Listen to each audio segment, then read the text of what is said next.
So good question also. And who knows for sure, I can't cite the numbers, but I did read an article recently where with hospital mergers, they're seeing the cost of care going up and wages going down. I'm like, don't know what's happening on the community side of the merger practices. However, my gut tells me a couple things. One is those are getting acquired or sleeping better at night because they're not having the stresses and burdens and worries that they had before they were purchased.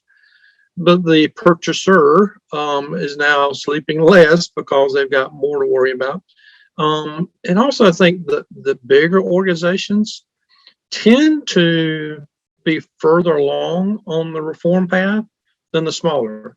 The smaller typically don't have the bandwidth or the knowledge or the tool set, whatever, to move in that direction. The largers do. So hopefully that's gaining momentum to make things happen. Who knows if it's helping on a sort of leverage or the ability to negotiate power. Interesting. I think the bigger organizations who are acquiring, they understand what it means to talk to your local employer. If you ask a small organization, like, oh, are you talking to your employer? Are you developing a relationship? I'm like, what are you talking about? I don't know what you're talking about.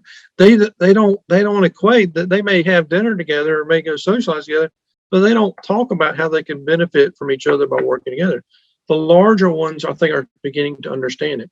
Now, what that means to a quality or value, certainly logic says you're bigger, you get more efficiencies along the way. We'll see, but we'll first have to figure out a way to measure that efficiency, improve that efficiency before we know that. Likewise, on the quality side, I think what really has to happen, and I'm a fan of, on the quality side, we need a standard map or path or outline for all to say, this, if you demonstrate all these things and do them all well, and we look at you and you're scored really high, that's high quality.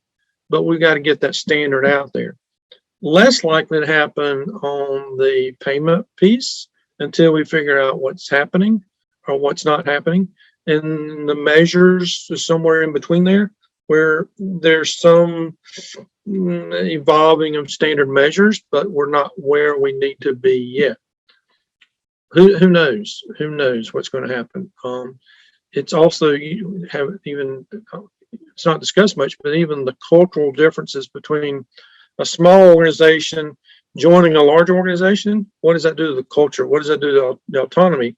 And is it done well? And is there kindness? And is there support and encouragement to that relationship? Or is it heavy-handed?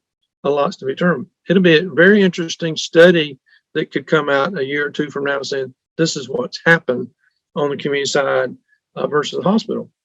We are beginning to see more and more that community is getting more positive review for cost savings, working on the quality piece, but we're getting closer there too, because also we're focusing on the patient. So who knows what's going to happen on the grand scheme of things after all the dust settles. I've not seen the volume, though, of acquisitions of community settings like I've had. And I hear there's more to follow, more to come. Good gracious, a lot to happen.